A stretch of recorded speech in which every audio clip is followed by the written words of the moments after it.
আসসালামু আলাইকুম রহমতুল্লাহি অবরকাতুহ। সম্মানিত ভিউয়ার্স, আশা করি আপনারা সকলে ভালো আছেন। দেখতে পাচ্ছেন আলহামদুলিল্লাহ আল্লাহ তাআলার অশেষ মেহেরবানিতে এবছর আমাদের রসুনের যে প্রজেক্টটি ছিল, আলহামদুলিল্লাহ অনেক সুন্দর রসুন আমরা দেখতে পাচ্ছি। রসুনের গাছগুলোও অত্যন্ত মোটা হয়েছে এবং রসুনটা একটু ফাঁকা ফাঁকা এখানে লাগানো, বেশি ফাঁকা দেওয়া। তার কারণ হলো এখানে আমাদের এই রসুনের মধ্যে আবার পেঁয়াজের দানা দেওয়া ছিল।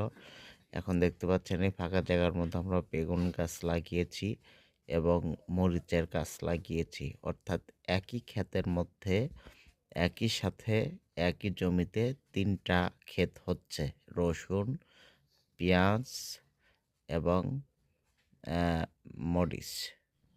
এবং পাশেই দেখতে পাচ্ছেন যে মটর শাক বোনা হয়েছিল। আলহামদুলিল্লাহ সেটাও অনেক সুন্দর হয়েছে। সকলে আমাদের জন্য দোয়া করবেন।